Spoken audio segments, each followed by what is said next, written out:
Naquele dia, minha gente, perdi minha filha para o céu, meu marido para outra mulher. E minha dignidade para o monstro que me colocou no mundo parece castigo demais para uma pessoa só, né? Não, mas ó, a vida não pergunta se a gente aguenta antes de mandar a tempestade. Eu me chamo Maria José Ferreira. Tenho 79 anos. E aqui em Juazeiro do Norte, todo mundo me conhece como Dona Zezé, aquela senhora que vende bordado na feira, sabe? E que tem sempre um cafezinho fresco para os amigos que aparecem. A moçada me chama de vô Zezé, mesmo sem eu ser avó deles de sangue. Dizem que tenho o maior jeito de vó, com esse cabelo branquinho preso num coque frouxo. E essas mãos enrugadas que, mói dois, não param nunca de trabalhar. Pouca gente sabe o que aconteceu comigo uns 45 anos atrás. É uma ferida que sangra até hoje. Sabia? Mesmo depois de tanto tempo. Antes de continuar, me conta aí nos comentários de onde vocês estão ouvindo essa minha história de vida, tá bom? Aproveita e já se inscreve aqui no canal. E curte o vídeo também. Combinado. Era 1980. Eu tinha 34 anos, 2 filhos lindos. O Gui, de 10 anos, e a Clarinha, de 8. E um casamento que eu achava que era bom com o Beto, funcionário dos Correios. A gente morava num conjunto lá na periferia de Salvador, uma casinha simples, mas arrumadinha, com um quintalzinho onde eu plantava coentro, cebolinha e umas flores. Não era rica, não, mas também não passava necessidade. Trabalhava como auxiliar de enfermagem num postinho de saúde perto de casa. Ganhava uma merreca, mas dava para completar a renda do Beto. A Clarinha era uma menina especial, dessas que parecem ter mais luz que as outras. Sabe? Desde pequenininha. Ela tinha um problema nos rins, nasceu com uma condição chamada síndrome nefrótica, que fazia ela inchar de vez em quando, precisar de remédio caro pra caramba e visitas frequentes ao hospital. Mesmo com tudo isso, minha gente, nunca vi criança mais alegre. Tinha um sorriso que pegava a gente de jeito, sabe como é? E uma risada que era música pura. Adorava dançar, mesmo quando estava inchada, que nem conseguia calçar direito os sapatinhos. Rodopiava pela sala, cantando as músicas do Roberto Carlos que tocavam no rádio. O Gui, mais velho, era o protetor dela, onde a Clarinha ia. Ela ia ó, atrás, cuidando, olhando, fazendo graça para ela rir. Naquele ano, a Clarinha começou a piorar, os inchaços ficavam mais frequentes, os remédios já não faziam o mesmo efeito. O médico do posto, o doutor Otávio, conseguiu encaminhar a gente para um especialista no Hospital das Clínicas. Foi lá que recebemos a notícia que mudou tudo. Clarinha precisava de um transplante de rim. Era um procedimento caro e arriscado. Ainda. Mas naquela época, mas o doutor disse que tinha um programa novo do governo que podia cobrir os custos. Precisávamos apenas encontrar um doador compatível. Beto fez o teste primeiro. Não era. Eu fiz em seguida. Meu sangue era do mesmo tipo, mas os outros exames mostraram que não era compatível o suficiente. O Gui era muito novo para doar. Tentamos com minha mãe e meu pai, que moravam no interior da Bahia. Minha mãe tinha diabetes, não podia ser doadora. Meu pai, bem, ele era compatível, mas se recusou. Disse que tinha medo, que não ia se cortar todo só por causa da neta. Foi a primeira grande decepção daquela fase. Entramos na fila de espera por um doador. Os médicos disseram que podia demorar, mas que, mantendo o tratamento rigoroso, Clarinha teria chances. E assim seguimos, entre esperança e medo. contando cada dia como uma vitória. Na última semana de julho, num domingo à noite, Clarinha começou a passar mal de repente. Febre alta. Vomitou. Uma dor que fazia ela gritar. Corremos para o hospital mais próximo, mas não tinha nefrologista de plantão. Transferiram a gente de ambulância para o Hospital das Clínicas. No centro da cidade, no caminho, ela teve uma convulsão que me gelou a alma. Nunca vou esquecer do corpinho dela tremendo daquele jeito, dos olhinhos revirando, da impotência que senti. Quando chegamos, já estava amanhecendo. Os médicos a levaram imediatamente para a UTI. A infecção tinha se espalhado rapidamente, atacando o que restava dos rins dela e começando a comprometer outros órgãos. O médico de plantão, um rapaz novo que parecia cansado demais, disse que iam tentar tudo, mas que a situação era crítica, que eu deveria me preparar para o pior. Como é que uma mãe se prepara para perder uma filha? Me digam, por favor, porque até hoje, com quase 80 anos nas costas, eu ainda não aprendi. Beto tinha ido trabalhar, deixando o Gui com a vizinha. Prometi que ligaria se tivesse qualquer notícia. As horas foram passando, cada minuto um tormento. Sentada naquela cadeira dura da sala de espera, eu rezava todas as orações que conhecia, negociava com todos os santos, prometia tudo o que podia e o que não podia em troca da vida da minha menina. Por volta das 3 da tarde, o médico voltou. Não precisou dizer nada. O rosto dele contava a história toda. Clarinha tinha partido, minha estrelinha, meu anjinho de cachinhos dourados, não estava mais neste mundo. O que acontece? Quando a gente recebe uma notícia dessas, é estranho. Viu? Primeiro vem um frio. Um vazio. Como se alguém tivesse arrancado suas entranhas e deixado só um buraco. Depois vem um barulho nos ouvidos, um zumbido que parece que vai durar para sempre. Alguns gritam, outros desmontam no chão. Eu fiquei paralisada, não consegui chorar, não consegui gritar, só fiquei olhando para o médico como se ele estivesse falando uma língua estrangeira que eu não entendia. Posso vê-la. Foi tudo o que consegui dizer depois de um tempo. Me levaram até onde ela estava. Já tinham retirado os tubos, limpo o sangue. Parecia que estava dormindo. Os cachinhos espalhados no travesseiro, a boquinha entreaberta, como ficava.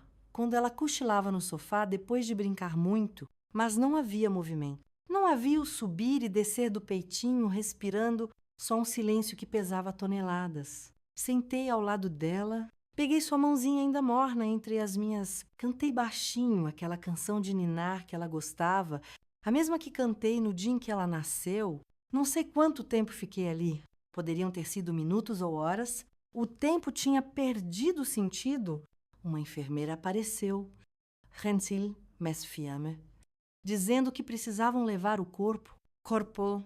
Que palavra horrível para se referir à minha menina. Minha Clarinha.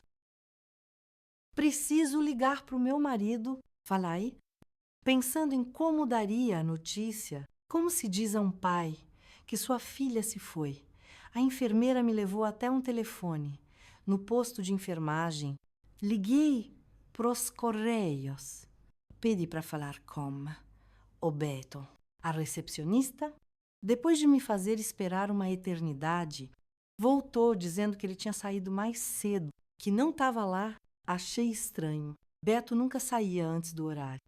Era metódico, disciplinado, avez até demain. Liguei para casa, ninguém atendeu. Liguei para a vizinha que estava com o Gui. Ela disse que não tinha visto o Beto, que o Gui estava bem e brincando com o filho dela. Comecei a ficar preocupada e se tinha acontecido alguma coisa com ele também.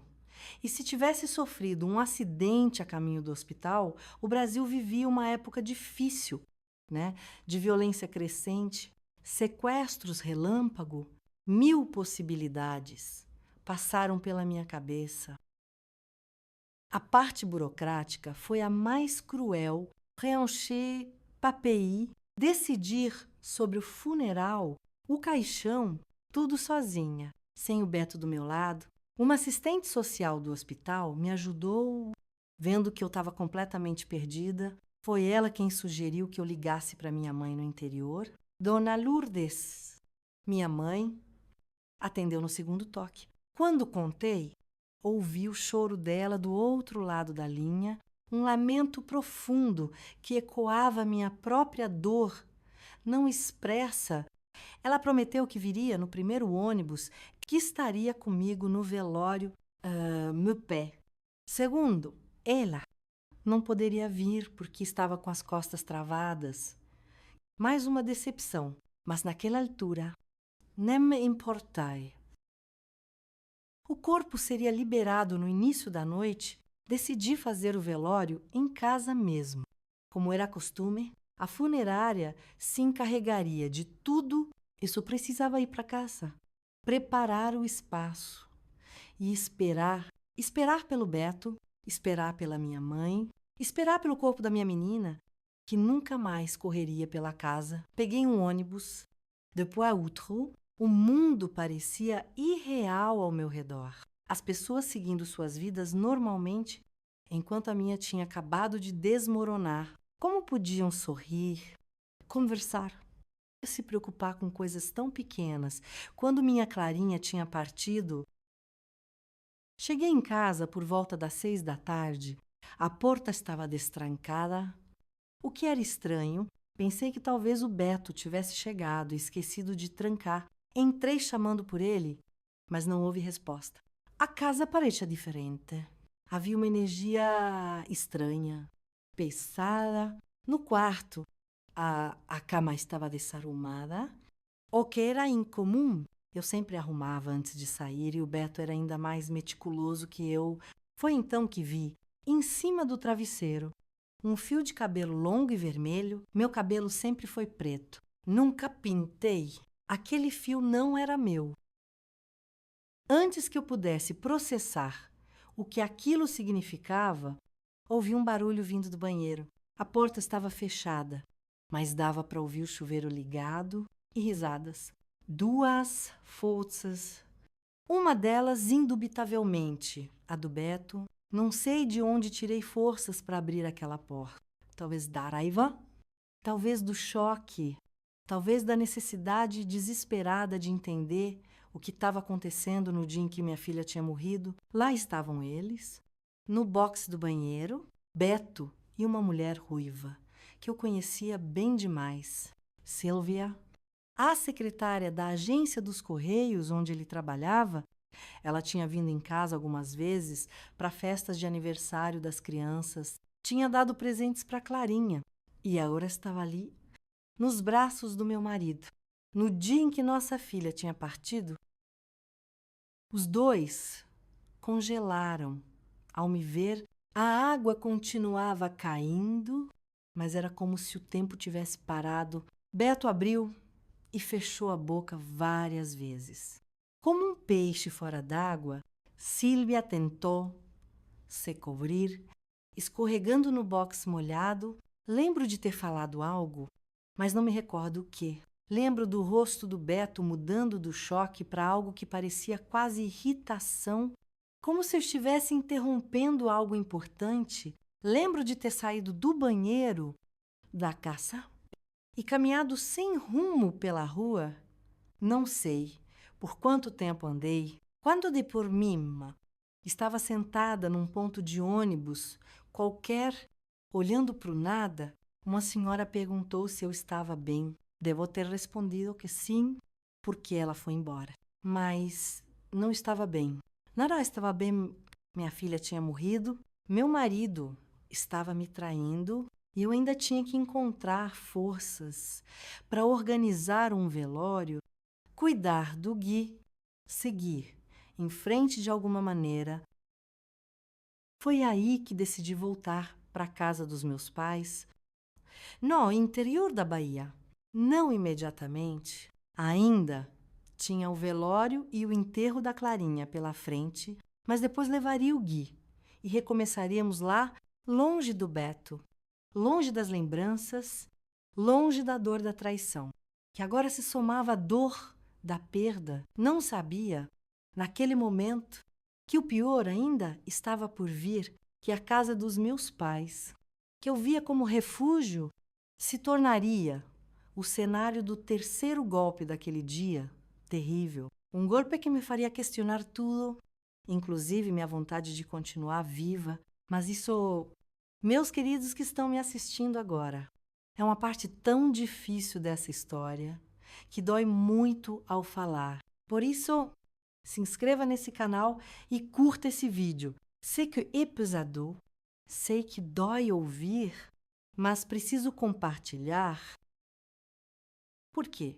No silêncio, a gente adoece e depois de quase meio século guardando essa dor, finalmente encontrei coragem para falar. Voltei para casa como quem vai para o próprio enterro. Na minha cabeça passava um filme de tudo o que tinha acontecido naquele dia maldito, a correria para o hospital. Os médicos de cara fechada, o corpo pequeno da minha Clarinha sem vida. E agora a cena que nunca pensei que veria: Beto, o homem que prometia amar até que a morte nos separasse. Nos braços de outra mulher, o pior nem foi ver os dois juntos. O pior foi entender que, enquanto eu segurava a mão da nossa filha que se despedia desse mundo, ele estava se divertindo na nossa cama. A mesma cama onde a Clarinha se enfiava nas manhãs de domingo pedindo para a gente contar a história. Entrei em casa com o coração transformado em pedra. Beto já estava vestido, sentado na sala, com a cabeça entre as mãos. A ruiva tinha desaparecido. Graças a Deus, porque não sei se teria forças para não arrancar cada fio daquele cabelo vermelho. Zezé, eu posso explicar. Ele começou, levantando a cabeça quando me viu. Explicar o quê? Beto, que enquanto eu estava no hospital com a nossa filha morrendo, você estava aqui se divertindo com a secretariazinha dos Correios. Ele ficou branco como cera. A Clarinha, o que aconteceu com ela? Morreu. A palavra saiu seca, áspero, como se tivesse presa na minha garganta há horas. Morreu essa manhã. Não, já era tarde. Às 3h20 da tarde, e você não estava lá, você nem atendeu o telefone quando eu liguei para o seu trabalho.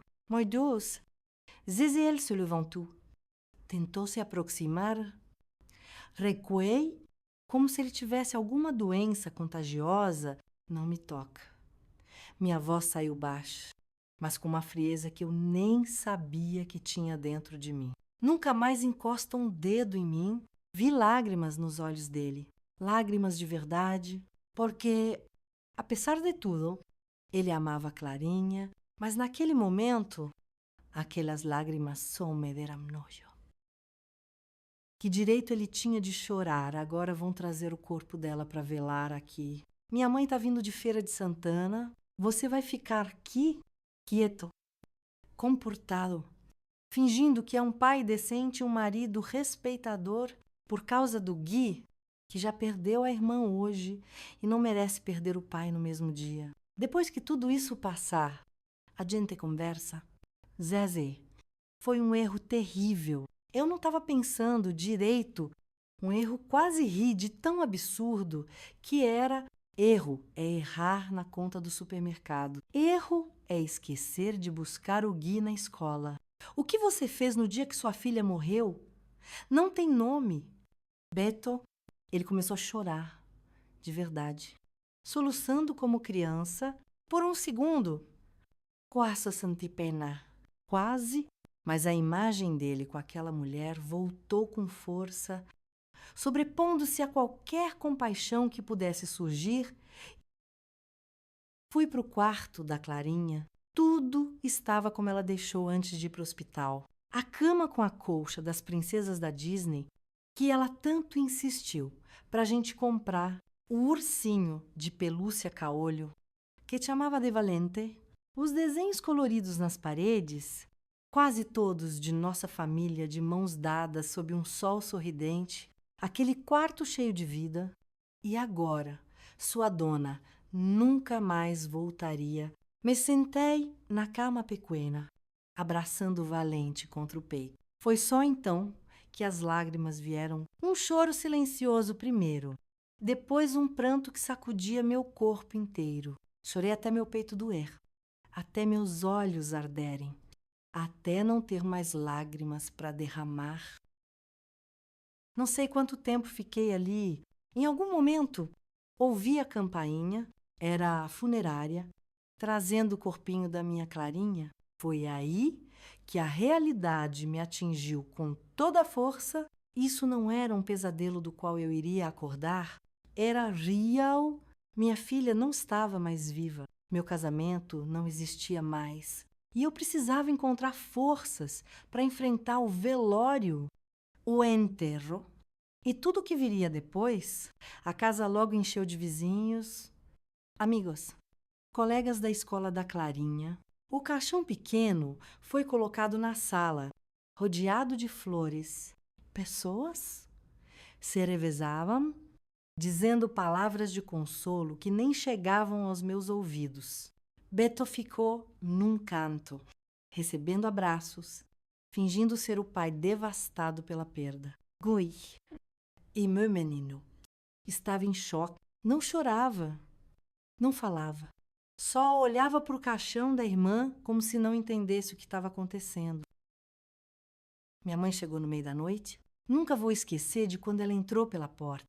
Os olhos já vermelhos de chorar no ônibus, os braços abertos, procurando os meus. Me agarrei a ela como se fosse uma tábua de salvação, no meio de um oceano revolto. Minha filha, ela repetia, me abraçando forte. Nunca tinha precisado tanto da minha mãe quanto naquele momento, quando conseguimos um minuto a sós. Na cozinha, contei para ela sobre o Beto. Não consegui segurar. Precisava dividir aquela dor com alguém. Aquele desgraçado. Ela disse baixinho para ninguém ouvir. Como ele pôde fazer isso hoje? Logo hoje, não sei. Mãe, não entendo. Não consigo nem olhar para a cara dele. E o que você vai fazer, minha filha? Vou voltar com a senhora e o Gui. Depois que tudo isso passar, não posso ficar aqui, nessa casa, com esse homem. Ela apertou minha mão, entendendo sem precisar de mais palavras. O resto da noite foi um borrão de rostos, vozes, choro contido. A dor e o cansaço me deixavam entorpecida, como se eu estivesse assistindo tudo de fora do meu próprio corpo. De vez em quando, senti o olhar do Beto sobre mim. Uma mistura de culpa e súplica que eu fazia questão de ignorar. De madrugada, quando a maioria das pessoas já tinha ido embora, fiquei sozinha ao lado do caixão da minha menina. Gui finalmente tinha adormecido no sofá. Exausto de tanto chorar em silêncio, Beto fumava na varanda, conversando baixo com um colega dos Correios. Minha mãe estava na cozinha, preparando café para os poucos que ainda velavam. Foi quando notei o celular do Beto em cima da mesa. Naquela época, celular era coisa de rico, né? Mas ele tinha ganhado um no trabalho para emergências. O aparelho vibrou, indicando uma mensagem. Sem pensar duas vezes, peguei e abri. Era ela. É Silvia. Me desculpe pelo que aconteceu hoje. Sei que não era o momento. Me liga quando puder. Estou preocupada com você. A audácia, a falta de vergonha. Nem uma palavra sobre a Clarinha, sobre a tragédia que tinha acontecido. Só a preocupação com o amante, como o momento interrompido, algo quebrou dentro de mim. Não era só a dor da perda, nem a humilhação da traição. Era uma raiva primitiva, visceral, que subia pela garganta como ácido, num impulso.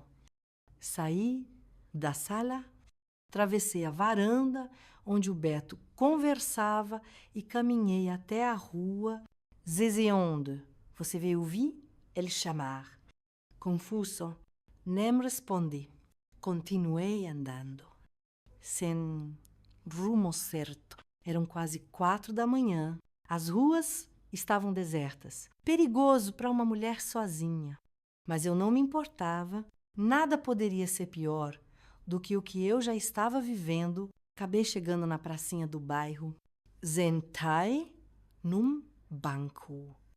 Olhando para o balanço onde a Clarinha adorava brincar, pedindo sempre mais alto, mãe, me saltou naquele momento e só queria sumir. Desaparecer desse mundo que tinha se tornado insuportavelmente cruel em menos de 24 horas.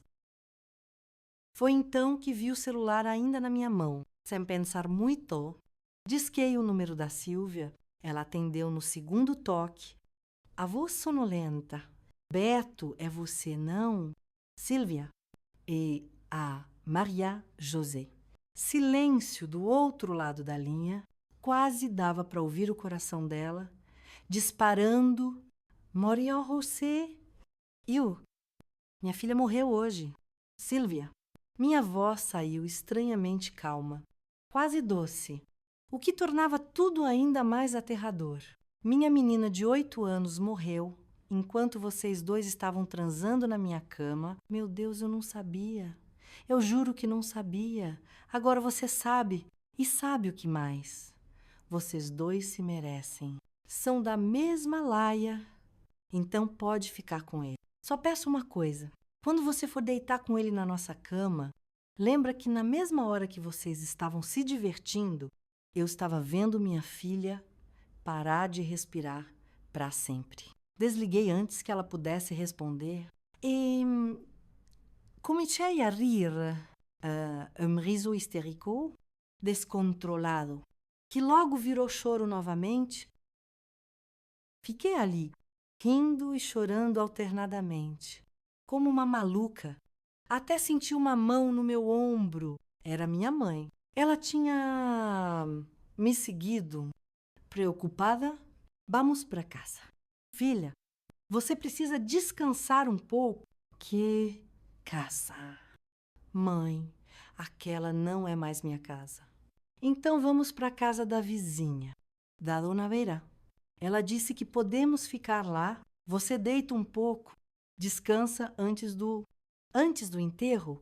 Enterro, a palavra caiu sobre mim como uma pedra. Empucaora. Colocariam minha Clarinha debaixo da terra. Nunca mais veria aquele sorriso. Nunca mais ouviria aquela risada. Nunca mais sentiria o abraço dela apertado no meu pescoço. Voltei com minha mãe, mas não para casa. Fomos para a casa da Dona Vera, que me recebeu de braços abertos, sem perguntas. Deitei na cama de hóspedes, mas por insistência da minha mãe, do que por vontade própria. Não conseguiria dormir mesmo. No entanto, o cansaço me venceu. Dormi um sono pesado, sem sonhos, desses que parecem mais um desmaio do que descanso. Quando acordei, já passava das 9 da manhã. O enterro estava marcado para as 10. Voltei para casa apenas para trocar de roupa. Beto estava lá, sentado na cozinha, com uma xícara de café intocada na frente. Quando me viu, levantou num pulo. Zezé, precisamos conversar? Agora não. Beto, hoje não. Por favor, só me escuta. Sei que o que fiz é imperdoável, mas eu amo você e o Gui. Podemos superar isso juntos. Como família, olhei para ele como se estivesse vendo um estranho. Como ele podia falar em família no dia em que íamos enterrar nossa filha? Como podia achar que havia algo a superar? Família repete incrédula. Que família? Beto, nossa família acabou ontem. 2 vezes. Primeiro quando a Clarinha partiu. Depois, quando eu encontrei você com aquela mulher, foi um erro terrível. Oi, Zai, mas chega a cortai. Ele come gestor. Agora vamos nos arrumar e enterrar nossa filha com dignidade. Depois, você vai embora dessa casa. Embora. Para onde? Para onde você quiser. Pro inferno. De preferência, ou para a casa da sua amante, não me importa, só não vai mais ficar aqui. Ele pareceu murchar diante dos meus olhos.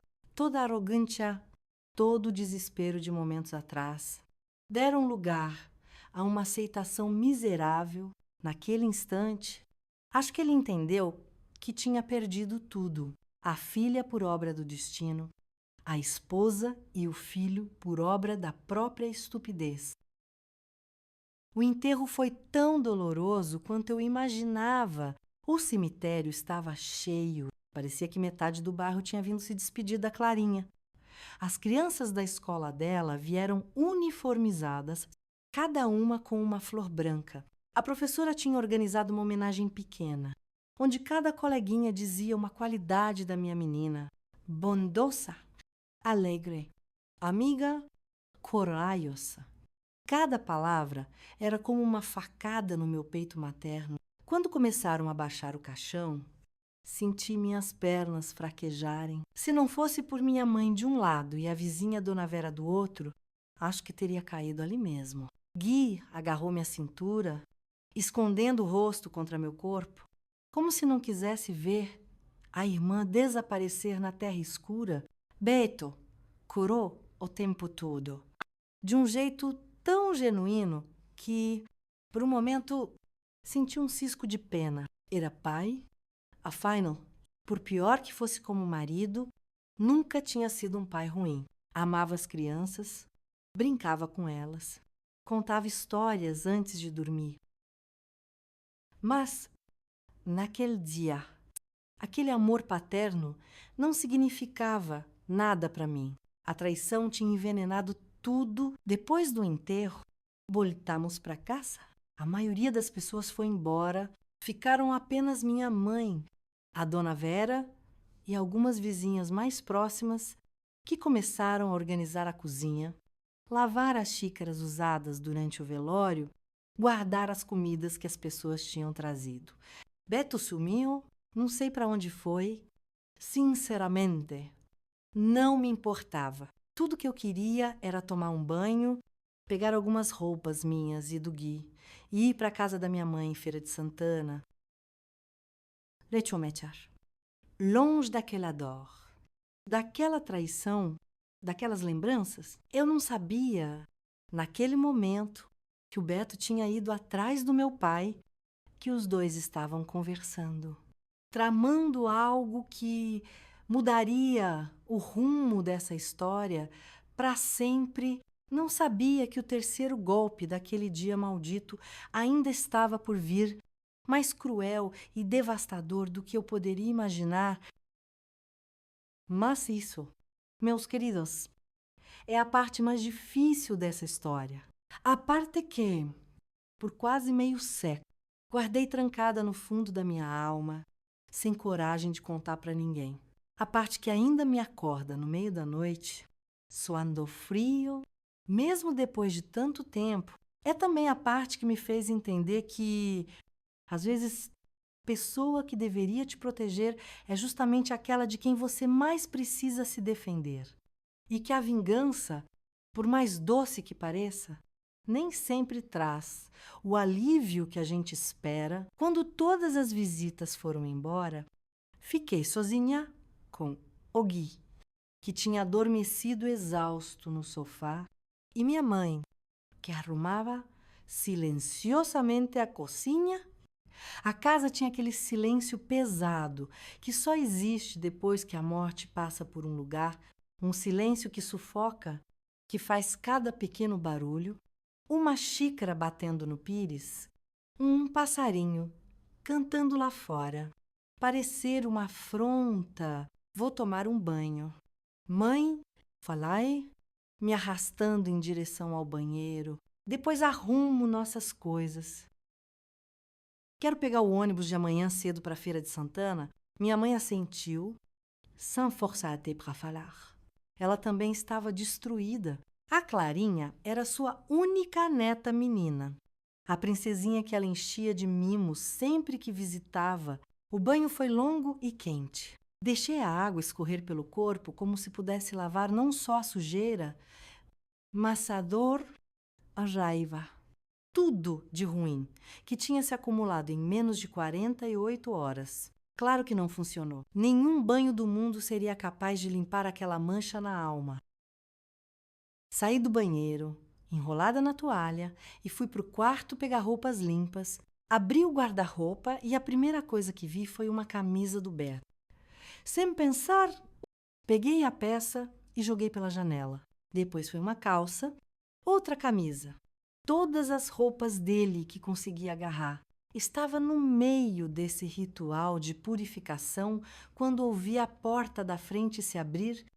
Imaginei que fosse o Beto, voltando. Rapidamente vesti uma camisola e um roupão por cima e fui até a sala para dizer que queria ele fora daquela casa naquela mesma noite.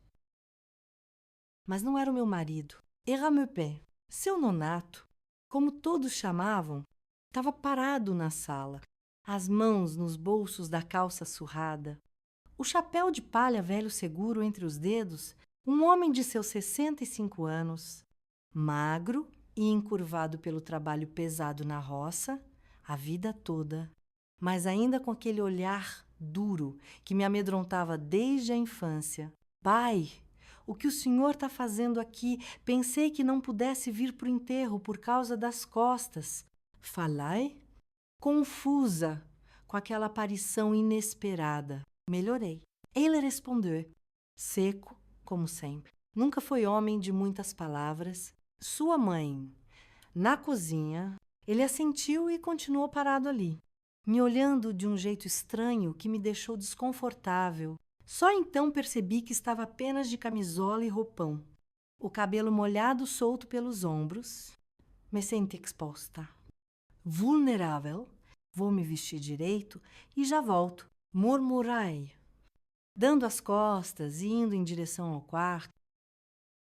Ao passar pela cozinha, vi minha mãe sentada à mesa, olhando para o nada, com uma xícara de café frio na frente. Parecia nem ter notado a chegada do marido.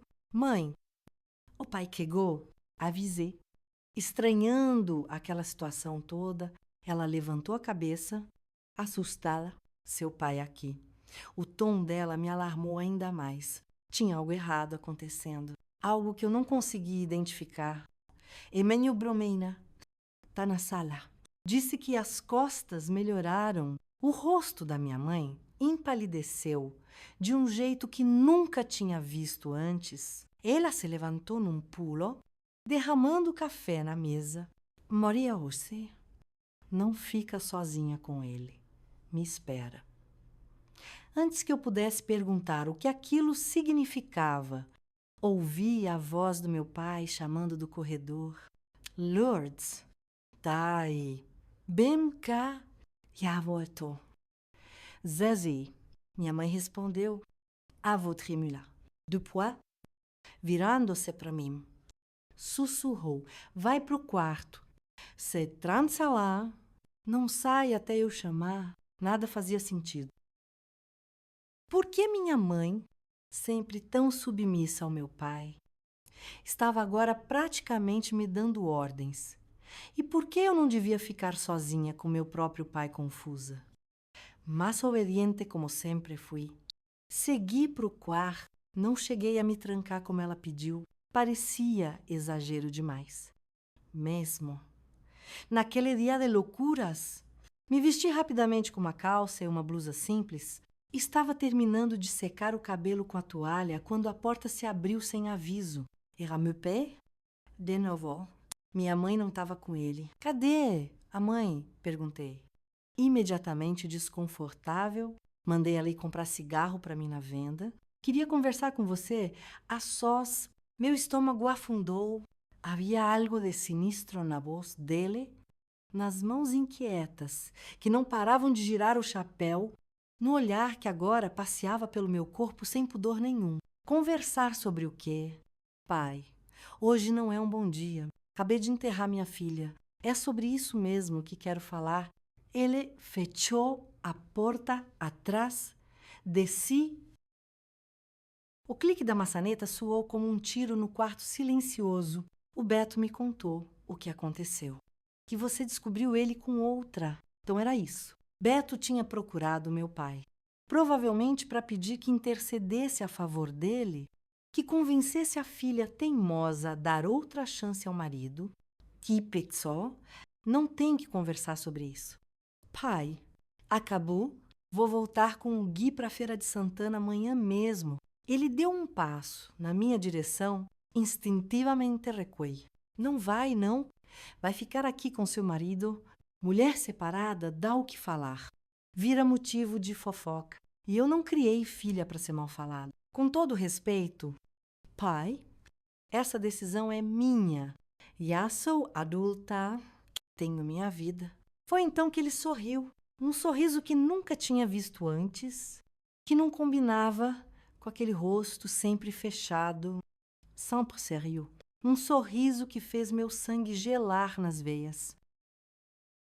O Beto me contou que você anda muito rebelde, que não respeita mais ele como marido, que anda recusando as obrigações de esposa. Senti meu rosto queimar. O que exatamente o Beto tinha dito ao meu pai? Que intimidades de casal ele tinha exposto para aquele homem que mal conhecia, que só via nas raras visitas que fazíamos à Feira de Santana. Isso não é da conta de vocês. É entre eu e ele. Outro passo na minha direção, outro recuo meu até sentir a parede fria nas minhas costas. Não tinha mais para onde ir, é da minha conta. Sim, filha, minha tem que honrar o nome da família, tem que ser mulher direita. Não, essas modernidades de hoje, pai, por favor, sai do meu quarto. Não tô com cabeça para essa conversa agora. Ele largou o chapéu em cima da cama. As mãos agora livres pareciam ainda mais ameaçadoras. O Beto me pediu um favor, pediu para eu conversar com você. Fazer você entender o lugar de mulher, mas palavras não adiantam com você. Nunca adiantaram. Você sempre foi teimosa demais. O que aconteceu a seguir ainda me atormenta em pesadelos, ainda me faz acordar gritando no meio da noite, mesmo depois de tantas décadas. Ainda me faz sentir suja e usada, menos que gente, meu próprio pai. O homem que deveria me proteger do mundo avançou sobre mim com uma violência que eu jamais imaginei que existia dentro dele. Suas mãos grandes, calejadas de trabalho na roça, agarraram meus braços com força suficiente para deixar marcas roxas que duraram semanas. Sua boca, com um hálito de cachaça que nem tinha notado antes, grudou na minha enquanto eu tentava gritar. Pedir socorro. Entender o que estava acontecendo. Vou te ensinar a ser mulher direito. Ele rosnava entre beijos forçados e mãos que rasgavam minha roupa recém-vestida. Vou te mostrar como se obedece um homem. Lutei. Juro por Deus que lutei com todas as forças que tinha. Arranhei, mordi, chutei. Mas ele era mais forte, muito mais forte. E eu já estava fraca, destruída pela perda da minha filha, pela traição do meu marido, por tudo que tinha acontecido nas últimas 48 horas, quando ele me jogou na cama, num movimento brutal que quase deslocou meu ombro. Tive certeza que ia morrer ali, que depois de tudo seria aquele o meu fim, violentada pelo meu próprio pai, na mesma cama onde meu marido tinha me traído horas antes, na mesma casa onde minha filha nunca mais entraria. Foi então que ouvi um barulho, algo pesado caindo, quebrando. A pressão do corpo dele sobre o meu diminuiu. De repente, abri os olhos que nem tinha percebido que estavam fechados com força e vi minha mãe parada ao lado da cama, nas mãos dela, os restos de um abajur de cerâmica que costumava ficar no criado mudo. Meu pai estava caído de lado na cama, segurando a cabeça, sangue escorrendo entre seus dedos. Corre, filha, minha mãe disse, numa voz que não parecia a dela, uma voz firme, decidida, que nunca tinha ouvido naquela mulher sempre tão submissa. Pega o Gui e vai para casa da Dona Vera. Agora, não sei como consegui me levantar, como consegui ajeitar a roupa rasgada o suficiente para cobrir meu corpo. Minhas pernas tremiam tanto que achei que cairia a qualquer passo, mas o instinto de sobrevivência é algo poderoso. Corri para a sala, onde o Gui ainda dormia no sofá, alheio a tudo que tinha acontecido. O peguei no colo, mesmo sendo já um menino grande demais para isso, e saí pela porta, sem olhar para trás. Sem sapatos, sem bolsa, sem nada, além do meu filho nos braços e do terror correndo nas veias. Dona Vera, a vizinha que tinha sido tão prestativa nas últimas horas, abriu a porta no primeiro toque da campainha. Um olhar para o meu estado, roupas rasgadas, olhos arregalados de pavor, o filho desacordado no colo, foi suficiente. Ela me puxou para dentro, trancou a porta e me levou para o quarto dos fundos sem fazer perguntas. Fica aqui, vou fazer um chá para você. Deitei o Gui na cama, cobrindo-o com um lençol limpo que cheirava amaciante. Elle n'aime se mexer. Exausto demais pelo dia terrível que tínhamos passado, sentei ao lado dele, tremendo incontrolavelmente, tentando processar o que tinha acontecido. O que quase tinha acontecido. Dona Vera voltou com o chá prometido e algo mais um vestido limpo, dobrado sobre o braço. Toma um banho, troca de roupa. Depois, se quiser conversar, estou aqui. Se não quiser, também estou aqui. A bondade daquela mulher, que nem era parente, apenas uma vizinha com quem trocava receitas de vez em quando, quase me fez desabar de novo. Mas não tinha mais lágrimas. Estava seca por dentro, oca, como se tivessem arrancado tudo que me fazia humana. Tomei outro banho, dessa vez na casa da Dona Vera.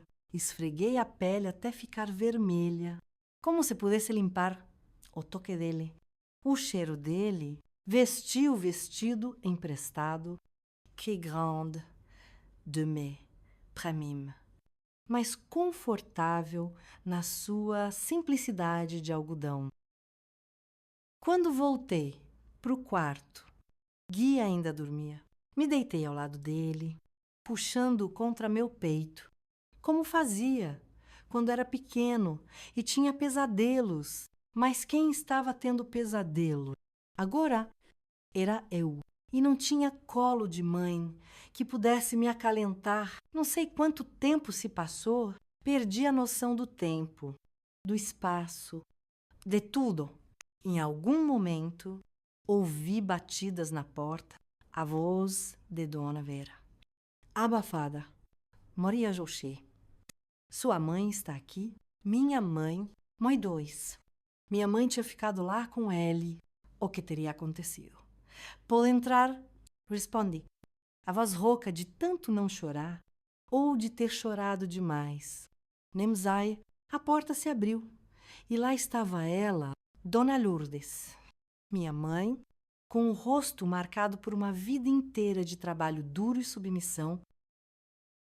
Mas havia algo diferente nos olhos dela agora. Um brilho, uma determinação que nunca tinha visto antes. Ela entrou, fechou a porta atrás de si e se sentou na beirada da cama. Por um momento, ficamos apenas nos olhando, mãe e filha, unidas por um segredo terrível que jamais poderia ser compartilhado com o mundo.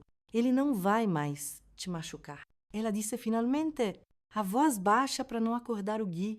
Nunca mais. Não perguntei o que ela queria dizer com aquilo. Não queria saber. Algumas coisas são melhores não ditas, não entendidas completamente. Como você sabia? Perguntei em vez disso. Como sabia que ele ia? Porque ele já fez isso antes. Ela respondeu, os olhos fixos nas próprias mãos. Nodosas e envelhecidas prematuramente pelo trabalho pesado. Comigo não, com outras, um arrepio percorreu minha espinha. Outras, quantas, quem, quando você era pequena, tinha uma vizinha nossa, a Maria José. Lembra dela? Fiz que sim, com a cabeça. Uma moça jovem, bonita, que morava sozinha e costumava me dar balas quando me encontrava na rua. Dia, ela apareceu morta. Disseram que foi suicídio, que ela se enforcou, mas eu vi os hematomas no corpo dela quando ajudei a preparar para o velório. Não foram feitos por corda nenhuma. O horror daquela revelação me deixou sem palavras. Meu pé, um assassino. Era demais. Para processar, para aceitar, ele não é homem bom. Maria José nunca foi. Eu só fiquei com ele todos esses anos porque tinha medo. Medo do que ele poderia fazer comigo, com você. Mas agora, ela parou. Como se tivesse dito demais, seus olhos, de repente, pareciam distantes, quase vidrados, e o Beto perguntei, mudando de assunto, incapaz de ouvir mais sobre meu pai e seus crimes. Onde ele está? Uma sombra passou pelo rosto da minha mãe. Ele foi embora. Embora. Como assim? Depois que acertei seu pai com um abajur, ele apareceu na porta do quarto. Viu tudo? A situação. O sangue. Você já anda. Ficou em choque. Disse que ia chamar a polícia. Eu disse que não, que se chamasse a polícia, eu contaria que tudo foi ideia dele. Que ele armou com seu pai para te dar uma lição, porque você tinha descoberto a traição. E perguntei. A respiração suspensa foi ideia dele. Minha mãe hesitou, como se pesasse o quanto deveria me contar. Não exatamente seu pai já tinha essa doença dentro dele. O Beto só deu a oportunidade, disse para o seu pai que você estava impossível, que precisava ser domada. Seu pai interpretou do jeito dele, com a maldade que já existia nele. Fechei os olhos, tentando digerir tudo aquilo. Beto não tinha exatamente planejado o que aconteceu, mas tinha plantado a semente. Tinha aberto a porta para o lobo entrar. Onde ele foi, não sei. Filha, pegou uma mala, colocou algumas roupas e disse que não podia mais olhar na sua cara depois do que tinha feito. Que preferia desaparecer. Um problema a menos. Pelo menos, não teria que enfrentar nem explicar para o Gui porque o pai tinha ido embora. Ele tinha se encarregado disso sozinho, fugindo como o covarde que era. E meu pai perguntai. Embora não tivesse certeza se queria saber a resposta, minha mãe ficou em silêncio por um longo tempo. Quando finalmente falou, sua voz era apenas um sussurro, mas carregava o peso de uma decisão irreversível. Seu pai não vai mais machucar ninguém. Maria José, nunca mais. Naquela noite, deitada na cama da casa de Dona Vera, com o Gui dormindo ao meu lado e minha mãe cochilando numa cadeira no canto do quarto, entendi que minha vida tinha mudado para sempre, não só pela perda da minha Clarinha, que deixaria um buraco eterno no meu coração, não só pela traição do Beto, que tinha destruído qualquer fé que eu pudesse ter nos homens, mas principalmente pelo horror que meu próprio pai tinha tentado me infligir e pela reação da minha mãe. Uma mulher que eu sempre julguei fraca, submissa, incapaz de se defender, mas que tinha encontrado forças para proteger a filha de uma forma que eu nunca poderia imaginar. Naquela noite, entre o cansaço extremo e o trauma recente, tive um sonho vívido, intenso, que parecia mais real que a própria realidade. Nele, vi a minha mãe na cozinha da nossa casa, mexendo algo num caldeirão grande, o mesmo que ela usava para fazer sabão caseiro. No sonho, ela cantarolava baixinho, enquanto mexia o conteúdo fumegante. E no fundo da cozinha, jogado num canto como um saco de batatas, estava o corpo do meu pai. Imóvel, os olhos abertos, fitando nada, acordei assustada, suando frio, com a certeza terrível de que não tinha sido apenas um sonho. Mas nunca perguntei. Algumas verdades são pesadas demais para carregar e eu já estava sobrecarregada com minhas próprias dores. Na manhã seguinte, pegamos o primeiro ônibus para a Feira de Santana e eu, Gui e minha mãe deixamos para trás a casa, os móveis, as lembranças. Deixamos para trás uma vida inteira que tinha se tornado insuportável em apenas 48 horas. Ninguém perguntou pelo meu pai, nem os vizinhos, nem os parentes em Feira de Santana. Quando chegamos lá, era como se todos entendessem intuitivamente que era melhor não tocar no assunto, como se um acordo silencioso tivesse sido feito. Não pergunte, não conte, siga em frente. E foi o que fizemos. Seguimos em frente, carregando nossas cicatrizes invisíveis, nossos segredos terríveis, nossa dor compartilhada. 3 gerações de mulheres marcadas pela violência dos homens que deveriam nos proteger, nos amar, nos respeitar. Mas esta história ainda não acabou, meus queridos, porque o destino, esse romancista imprevisível, ainda tinha algumas reviravoltas guardadas para nós. Reviravoltas que envolviam reencontros inesperados, revelações chocantes, e sim, uma vingança que demorou anos para ser planejada, mas que, quando veio, foi tão doce quanto o mel mais puro. Os primeiros meses em Feira de Santana foram como andar num campo minado. Cada passo doía, cada lembrança explodia dentro de mim. O Gui, coitadinho, sofria calado, sem entender direito porque tínhamos largado tudo para trás. A casa, os amigos, a escola que ele gostava tanto. Só sabia que a irmãzinha tinha ido para o céu e o pai tinha viajado a trabalho. Mentiras piedosas que contamos para proteger uma criança de 10 anos de verdades pesadas demais.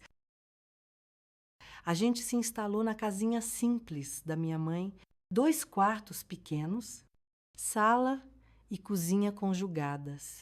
Um banheiro minúsculo nos fundos. O quintal era a melhor parte, grande, com pé de mangá, acérola e goiaba, onde o Gui podia brincar. Quando não estava na escola nova, acordava todo dia com aquela sensação de peso no peito. Sabe quando você sonha que está caindo num abismo sem fim e acorda assustada antes de bater no chão? Era assim, só que eu nunca acordava de verdade. Vivia num pesadelo constante. Queria que a terra me engolisse para ficar pertinho da minha Clarinha. Minha mãe percebeu logo que eu estava afundando. Podia ter perdido a filha, o marido e a dignidade, mas ainda tinha um filho que precisava de mim. Gui dependia da mãe dele para sobreviver, para crescer, para se tornar um homem diferente daqueles que nos machucaram. Levanta dessa cama. Moria Rocher.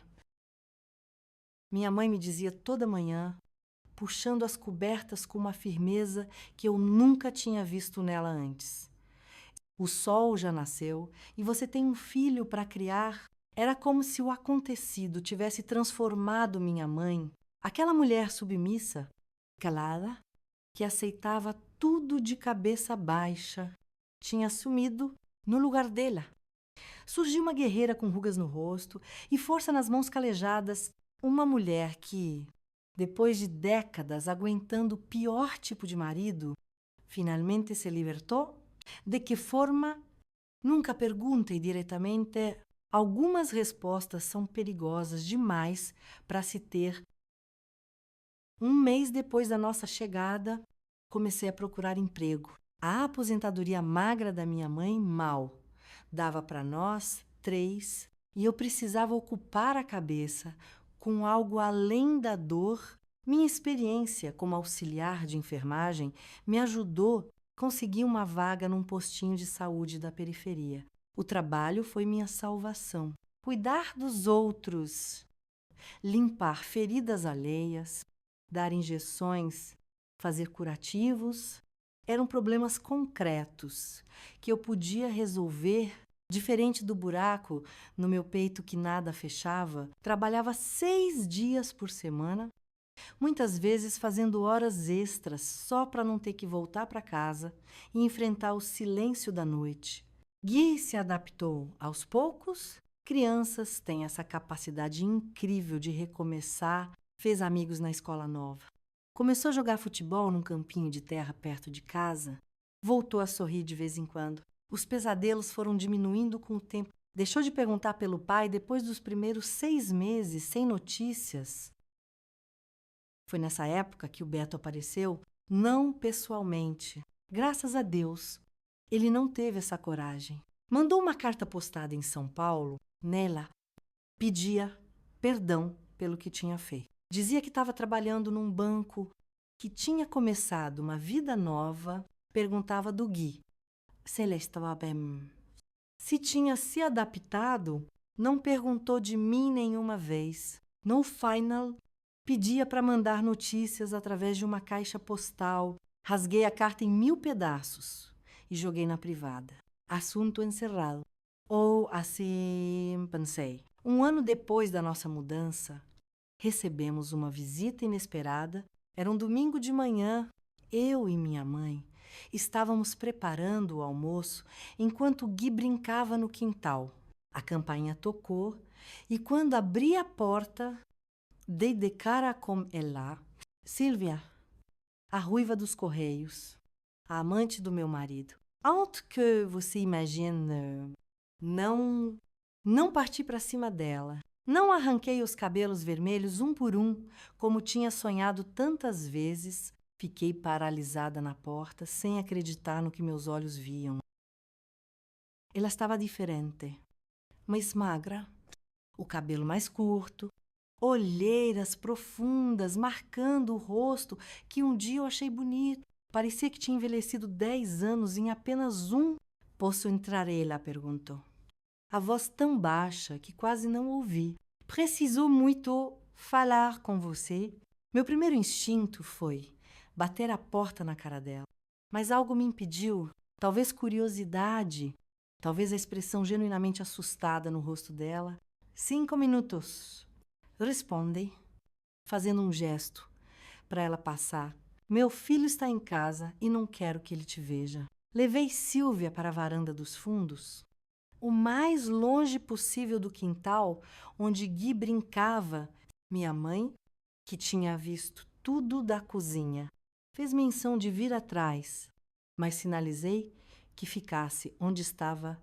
Era uma conversa que eu precisava ter sozinha. Fala logo o que você quer. Exigi assim que nos sentamos. Não tenho o dia todo.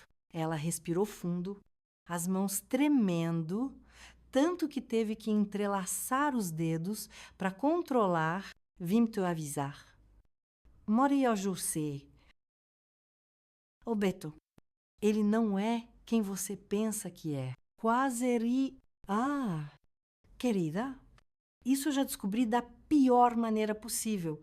Quando encontrei vocês dois no meu banheiro. Não, você não entende. Ela olhava constantemente por cima do ombro, como se esperasse que alguém surgisse a qualquer momento. Ele é perigoso? Muito perigoso. Foi aí que notei o que tinha ignorado de início. Um hematoma amarelado no pescoço dela, parcialmente coberto pela gola alta do vestido. Sem pensar, estendi a mão e puxei o tecido para baixo, revelando uma marca roxa em forma de dedos. Ele fez isso com você? Perguntei. Subitamente alerta, ela assentiu os olhos se enchendo de lágrimas e muito mais. Maria Rocher, ele só me usou para te machucar, para nos machucar. E eu fui burra. Achei que ele me amava, que ia largar você para ficar comigo, mas ele nunca quis isso. Ele só queria. Queria o quê? Questionei quando ela hesitou te destruir. Ele te odiava. Dizia que você o sufocava, que era controladora demais, que tinha arruinado a vida dele, te engravidando tão jovem e odiava especialmente a Clarinha, porque ela era doente e dava trabalho, exigia dinheiro com remédios, um frio percorreu minha espinha. Aquilo não fazia sentido. Beto sempre pareceu amar os filhos, especialmente a Clarinha, que ele mimava como uma princesinha. Você está mentindo. Acusei. Ele adorava a Clarinha na sua frente. Sim, para manter as aparências, mas quando estávamos sozinhos, ela engoliu em seco. Ele dizia coisas horríveis, que seria melhor se ela morresse logo, que assim vocês poderiam ter uma vida normal, sem despesas médicas, sem preocupações. Meu mundo girou. Tive que me segurar na cadeira para não cair. Seria possível, Beto? O pai, dedicado, desejando a morte da própria filha, era monstruoso demais para acreditar. E ainda assim, algo naquela revelação fazia um terrível sentido. Por que está me contando isso agora? Perguntei. Tentando manter a compostura. Por que veio até aqui? Porque ele voltou. A voz dela tremia tanto quanto as mãos. Está em Salvador de novo, perguntando por você. Pelo Gui. Descobriu onde vocês estão e disse que vai recuperar o que é dele de Lai. A ideia do Beto aparecendo na nossa porta, querendo levar o Gui, ou pior, fazer algo contra nós. Como ele soube onde estávamos, ele tem contatos nos correios ainda, rastreou a transferência da sua carteira de trabalho, seu novo endereço, Maria Rocher. Você precisa ter cuidado. Ele não é o homem que você pensava conhecer. Quando bebe, ele se transforma. Vira um monstro. Lembrei do meu pai. Outro monstro disfarçado de homem comum, outra ameaça invisível até ser tarde demais. E você? Perguntei, olhando novamente para as marcas no pescoço dela. Por que não foge? Estou tentando. Vim para cá escondida, peguei o último dinheiro que tinha guardado. Vou para o Rio de Janeiro, tenho uma prima lá. Só vim te avisar antes porque... Ela hesitou, mordendo o lábio inferior, porque me sinto culpada por tudo, pela Clarinha, por aquele dia, pelo que aconteceu depois. Sei que nunca vai me perdoar. E nem estou pedindo isso. Só não queria ter mais uma morte na consciência. A menção casual à morte me alertou. Havia mais nessa história, algo que ela não estava me contando. Que morte? Do que você está falando, Silvia empalideceu, percebendo que tinha falado demais. Levantou-se abruptamente, ajeitando a bolsa no ombro. Precisa ir. Já te avisei. Toma cuidado. Maria Rocher, muito cuidado. Ela já estava na porta quando a alcancei, segurando seu braço com força. Você não vai embora assim. Me conta tudo. Agora nossos olhos se encontraram, os meus duros como pedra, os dela amarelados de pavor. Ele disse que deu um jeito no seu pai. Que foi ele quem ajudou sua mãe a resolver o problema. Que se você não voltar para ele, vai contar tudo para a polícia. Meu sangue gelou nas veias. Beto sabia. Sabia o que tinha acontecido naquela noite com meu pai. E estava usando isso como uma ameaça. Soltei o braço dela. Atordoada demais. Para insistir, Silvia aproveitou para sair rapidamente. praticamente correndo pela calçada afora. Fiquei parada na porta, tentando processar tudo aquilo. Quando voltei para dentro, minha mãe estava na sala, as mãos cruzadas no colo, o rosto tenso. O que ela queria? Perguntou, a voz controlada, mas os olhos brilhando de preocupação. Beto, respondi simplesmente. Ele voltou. E sabe do pai. Não precisei explicar mais. Minha mãe entendeu imediatamente. Seu rosto, normalmente tão expressivo, c'è feito numa máscara impossível, que aprende a temer. Então, nós também vamos ter que dar um jeito nele. Ela disse, com uma calma que me arrepiou até a alma. Naquele momento, olhando para aquela mulher de 60 e poucos anos, cabelos grisalhos e mãos marcadas por décadas de trabalho duro, entendi uma verdade fundamental. Não existe força mais perigosa no mundo que a de uma mãe protegendo sua cria. E eu era filha da minha mãe, feita do mesmo barro, do mesmo sangue, da mesma determinação feroz que agora via naqueles olhos. Não.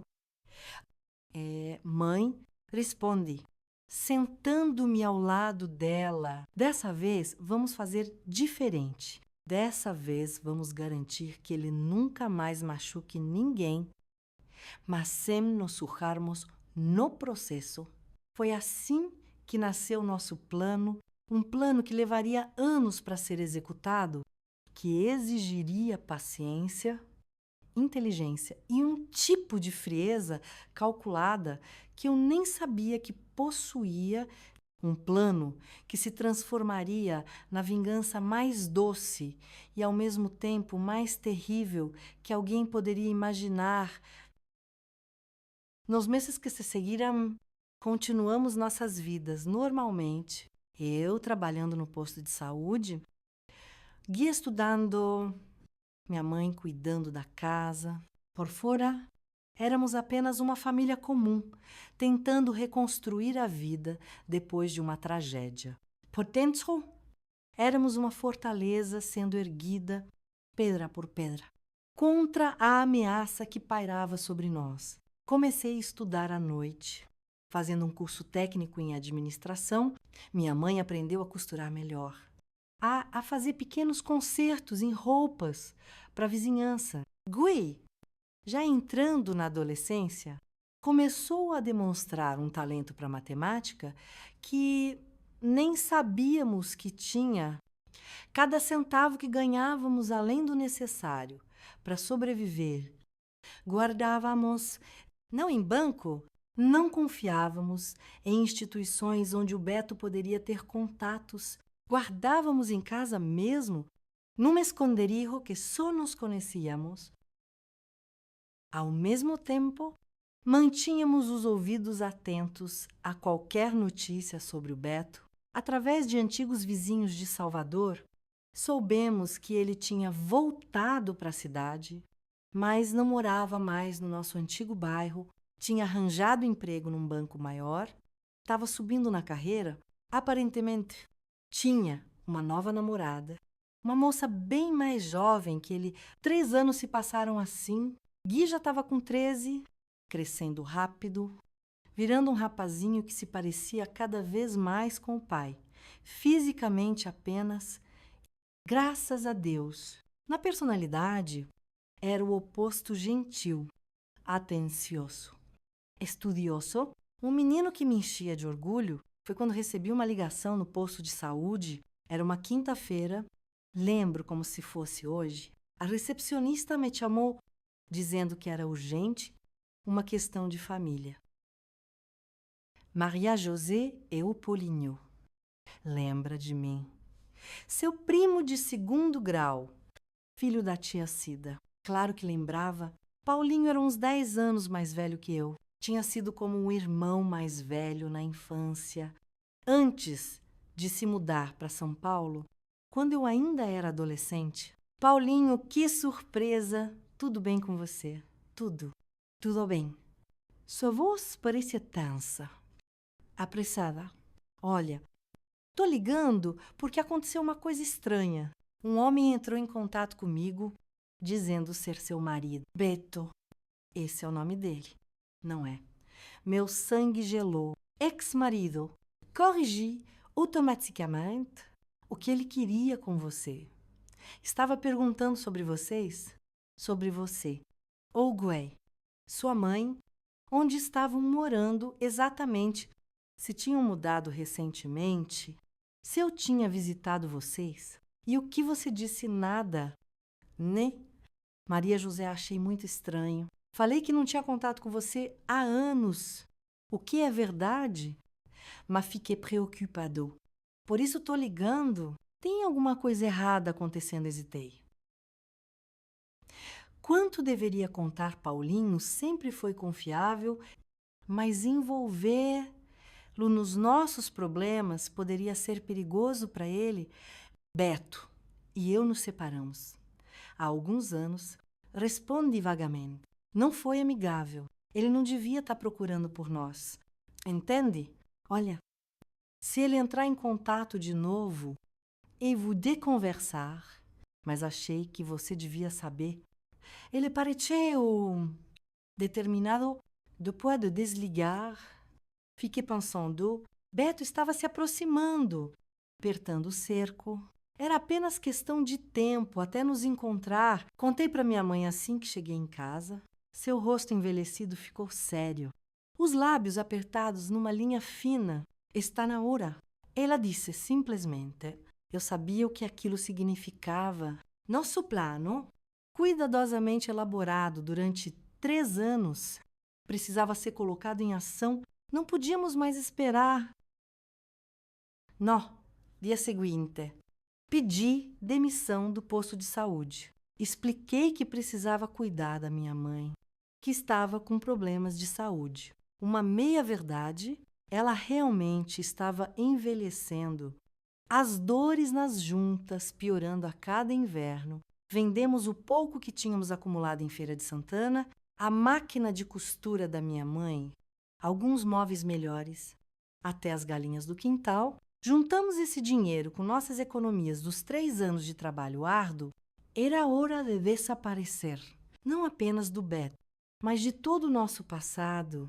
Uma vida nova em um lugar onde ninguém nos conhecesse, onde pudéssemos finalmente respirar sem medo. Escolhemos o interior de Minas Gerais, uma cidadezinha tranquila chamada Mariana, mas menos turística que Ouro Preto. O tipo de lugar onde estranhos eram notados, mas recebidos com hospitalidade mineira, onde perguntas demais não eram bem vistas, onde um homem procurando por uma família seria facilmente identificado, dando-nos tempo para fugir novamente, se necessário. Antes de partir, porém, tínhamos uma última coisa a fazer.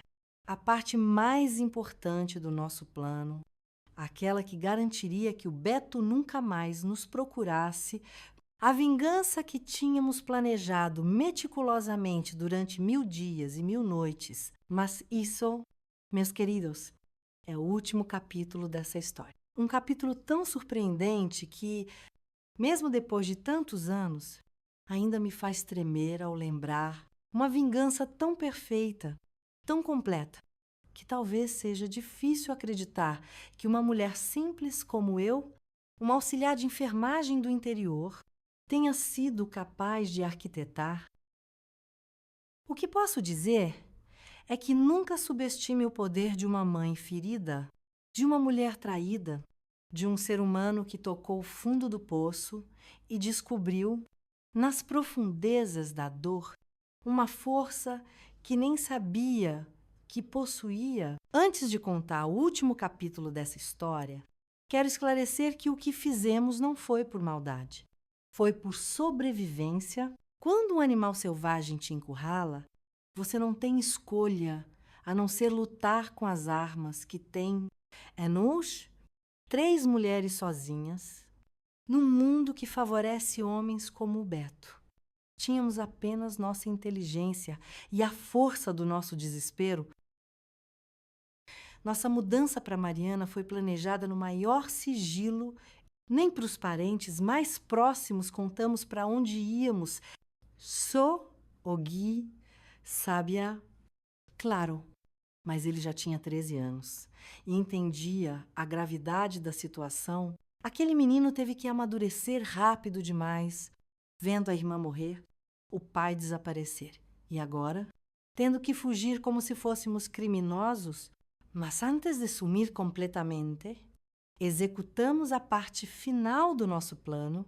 No dia anterior à nossa partida, enviei uma carta para o Beto. Não diretamente, seria burrice revelar nosso endereço. Mandei através de uma amiga enfermeira que ia visitar a filha em Salvador. Ela despachou a carta de lá com um remetente falso. Na carta, dizia que estava disposta a conversar, a resolver as coisas civilizadamente, que tinha descoberto coisas sobre a morte do meu pai, que a polícia certamente ia se interessar, mas que preferia um acordo amigável.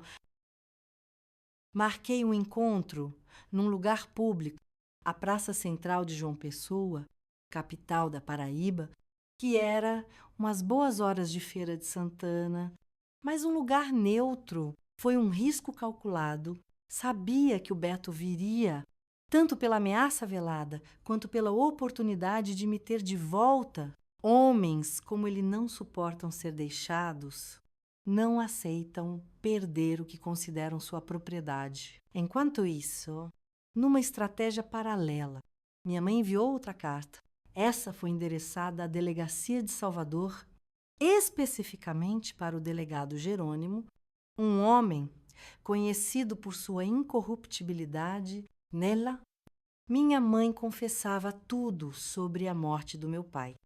Como ele tinha tentado me violentar no dia do enterro da minha filha. Como ela tinha acertado ele com um abajur para me defender. Como Beto tinha aparecido depois. E, ao invés de chamar a polícia, ajudou a se livrar do corpo. Vou ter morrido quando vocês lerem isso. Disse a carta numa caligrafia trêmula, que não era fingimento. As mãos dela realmente tremiam muito naquela época, mas não posso partir levando esse segredo. Minha filha Maria José não sabia de nada. Só fui eu assustada. Quem planejou tudo foi Beto, que usou a situação para me manipular durante anos, ameaçando contar para a polícia se eu não fizesse o que ele queria. A terceira parte do plano envolvia uma visita que fiz a Sílvia antes dela partir para o Rio. Não foi fácil engolir o orgulho e procurar a amante do meu marido, mas precisava dela. Para que tudo funcionasse, preciso que você faça uma coisa por mim. E pelo Gui, pede sem rodeios. Sei que você está indo embora, mas antes quero que registre um boletim de ocorrência contra o Beto por agressão, pelas ameaças, por tudo o que ele te fez. Ela hesitou, o medo evidente nos olhos.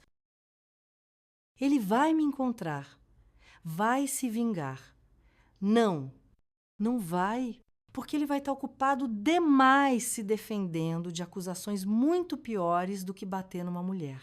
Na manhã do encontro marcado na praça, não estava em João Pessoa. Claro, estava no ônibus com Gui e minha mãe, rumando para o interior de Minas, para a nossa nova vida. Mas o Beto não sabia disso. Ele estava lá, na praça, esperando por mim. E quem apareceu à polícia? O plano era perfeito em sua simplicidade. Beto, procurado por suspeita de participação num homicídio. O do meu pai, aguardando num local e horário específicos que nós mesmos fornecemos à polícia através de uma denúncia anônima. Na casa dele, em Salvador. Uma busca revelaria as cartas ameaçadoras que ele tinha me enviado nos últimos meses, escritas por mim mesma, imitando a letra dele, usando o que lembrava das antigas cartas de amor, e um diário onde supostamente ele confessava saber da morte da Clarinha antes de acontecer. Deu tudo certo. Afirmava o diário falso O médico é meu amigo desde a escola. Só precisei pagar um extra para ele errar a dosagem da anestesia. Agora só falta me livrar da Maria José também. Aquela mulher e aquela peste doente arruinaram minha vida por tempo demais. Cruel Sam, mas não mais cruel do que desejar a morte da própria filha. Não mais cruel do que me trair no dia em que nossa menina morreu. Não mais cruel do que aliciar meu pai para me atacar e depois usar isso como ameaça. Só ficamos sabendo do resultado meses depois, através de jornais antigos que pedimos para um conhecido trazer quando viajou para aquela região. Beto tinha sido preso, acusado de cúmplice num homicídio e de conspirar para matar a própria filha. As provas eram circunstanciais, mas ganharam peso com o testemunho de Silvia sobre as agressões e as coisas horríveis que ele dizia sobre a Clarinha. O médico que tinha cuidado da minha filha, claro, negou veementemente qualquer envolvimento e realmente não tinha nenhum. O diário era pura invenção, mas a dúvida estava plantada e a carreira dele nunca mais foi a mesma. Beto pegou 15 anos de prisão, não pelo que tinha feito de verdade, mas pelo que acreditarão que ele tinha feito, uma justiça torta, imperfeita, mas a única possível naquelas circunstâncias. Nossa nova vida em Minas começou do zero. Alugamos uma casinha simples. Eu consegui emprego como auxiliar de enfermagem na Santa Casa local. Minha mãe voltou a costurar e Gui entrou na escola. Adotamos nomes novos, eu virei Cecília. Minha mãe se tornou Fátima e Gui virou Lu. Nomes comuns que não chamariam atenção. Os primeiros anos foram difíceis, noites mal dormidas, sempre alerta a qualquer barulho.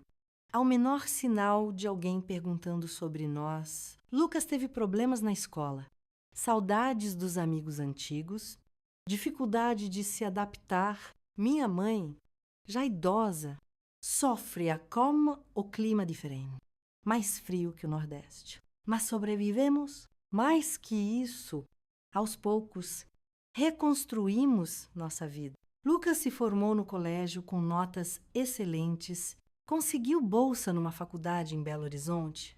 Primeira pessoa da família a ter estudo superior, escolheu direito. Quero ajudar pessoas como nós.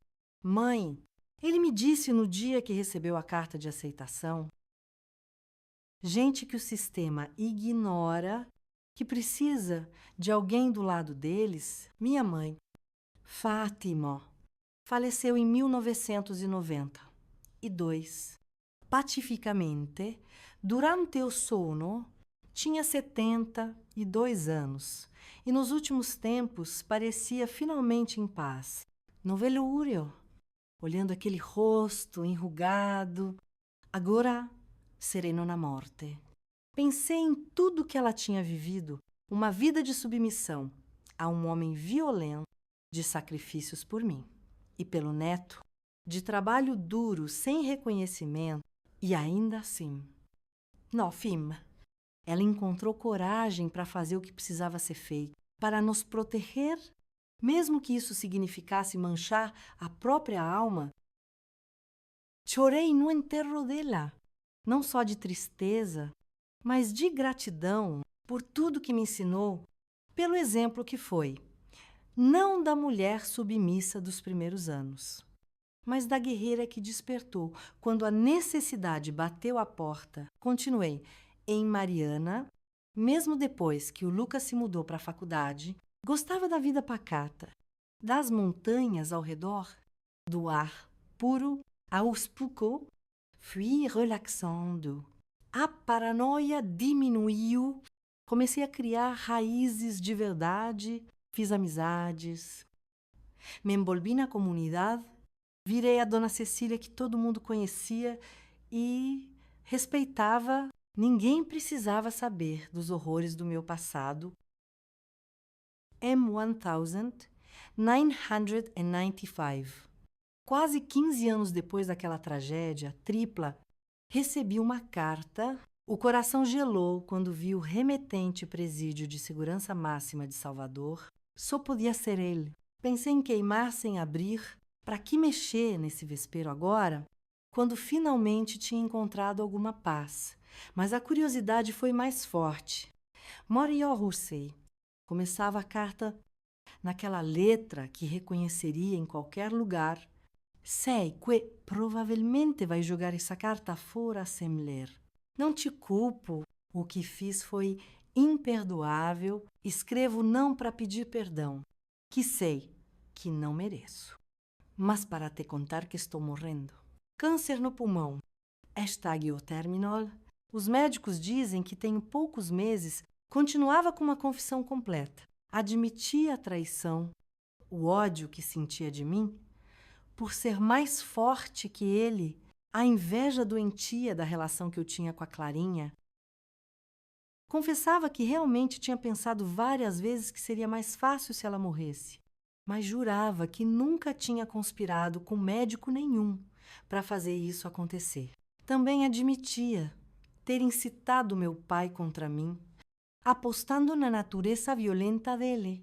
Mesmo sem saber exatamente o que aconteceria, vou morrer em breve e mereço o inferno que me espera. Ele escrevia no final, só queria que soubesse que, apesar de tudo, nunca deixei de amar o Gui ou o Lucas. Se um dia você ler isso e ele já for adulto, diga a ele que o pai, por pior que tenha sido como um homem, o amava de verdade. Não respondi, não tinha nada a dizer. Guardei a carta numa caixa velha, junto com as poucas fotos que tinha conseguido trazer da Clarinha, e segui em frente. Nunca soube se ele realmente morreu naquela época, se era verdade o câncer ou só mais uma manipulação, e, sinceramente, não me importava. Lucas se formou em Direito com honras, conseguiu um emprego num escritório de advocacia em Belo Horizonte, especializado em direitos humanos. Mais tarde, abriu seu próprio escritório, casou com uma professora linda chamada Sofia e me deu 2 netos maravilhosos. No meu aniversário de 60 anos, 2006, ele me deu um presente que me deixou sem palavra. Uma casa pequena, mas confortável, em Juazeiro do Norte. Ora, por que aqui? Perguntei. Confusa. Nunca tinha falado do meu desejo de voltar para o Nordeste, de sentir de novo aquele sol forte, aquele calor que parecia entrar na alma, porque é longe o suficiente de Salvador e Feira de Santana para você se sentir segura, mas perto o suficiente para se sentir em casa. Ele respondeu, mostrando que me conhecia melhor do que eu mesma. Mudei-me para Juazeiro no mesmo ano. A princípio, mantive o nome Cecília, por precaução. Mas aos poucos, quando ficou claro que ninguém do passado viria me assombrar, voltei a ser Morió Rousset, Dona Zezé, não a mesma Maria José. Claro, aquela mulher tinha morrido junto com a Clarinha, com o último respiro de dignidade do meu pai, com a traição do meu marido. A nova Dona Zezé era mais forte, mais sábia, mais cautelosa com as pessoas, mas também mais compassiva com os que sofrem. Comecei a fazer bordado para passar o tempo e complementar a aposentadoria. Descobri que tinha talento para isso. As mãos que tinham aprendido a curar feridas nos postos de saúde agora criavam beleza com linha e agulha. Minhas toalhas, colchas e blusas logo ficaram famosas na feira de domingo. As pessoas vinham de longe para comprar o bordado da Dona Zezé. É essa mulher que vocês veem hoje, uma idosa de 79 anos, cabelo branquinho preso num coque frouxo, mãos enrugadas que não param de trabalhar mesmo. Quando estou contando essa história, uma avó orgulhosa de um advogado bem-sucedido e de 2 netos universitários, uma viúva, pois é como me apresento, Embora tecnicamente seja divorciada, respeitada na comunidade, conhecida pela generosidade e pelo café, sempre fresco para as visitas. Ninguém aqui em Juazeiro imagina o que essa velhinha viveu. As camadas de tragédia, traição e dor que se acumularam em poucos dias, a força que precisei encontrar para sobreviver, para proteger meu filho, para reconstruir uma vida a partir dos escombros. Às vezes me pergunto se fiz certo, se nossa vingança elaborada contra o Beto foi justa. Se a meia-verdade sobre a morte do meu pai foi a escolha correta, não tenho resposta simples. Só sei que fizemos o que precisava ser feito na época com os recursos emocionais e práticos que tínhamos disponíveis. Perdoei o Beto. Não sei. Talvez o tempo tem essa capacidade estranha de diluir até os ódios mais intensos, de transformar feridas abertas em cicatrizes dormentes que só doem quando o tempo vai mudar. Rhodia. Penso nele com uma espécie de pena distante, um homem tão pequeno por dentro que precisava destruir os outros para se sentir grande. Meu pé, esse é mais difícil. Não consigo pensar nele sem um arrepio de repulsa, sem aquela sensação de mãos ásperas na minha pele. Mas entendo agora que ele também foi produto de um mundo doente, de uma cultura que ensina homens a possuir em vez de amar, a controlar em vez de respeitar. O que aprendi nesses quase 80 anos de vida é que ninguém é só uma coisa. Minha mãe, aparentemente fraca e submissa, escondeu em si uma leoa capaz de matar para proteger a cria. Beto, o pai amoroso, guardava um monstro de inveja e ressentimento. Meu pé, respeitado na comunidade, carregava uma escuridão que só se revelava a portas fechadas. E eu sou a menina assustada que perdeu a filha, a mulher traída que perdeu o marido, a filha horrorizada que perdeu a inocência. Ou sou a mãe feroz que faria qualquer coisa para proteger o filho, a estrategista fria que planejou uma vingança por anos, a sobrevivente que reconstruiu a vida das cinzas. A verdade é que sou tudo isso. Somos todos uma mistura complexa de luz e sombra, de força e fraqueza, de amor e ódio. O importante é qual dessas facetas escolhemos alimentar, qual deixamos crescer e florescer. Escolhi a vida com todas as suas imperfeições, suas injustiças, suas dores. Escolhi criar meu filho para ser um homem diferente daqueles que me machucaram. Escolhi transformar minha dor em força, minha tragédia em sabedoria, meu sofrimento em compaixão por quem sofre.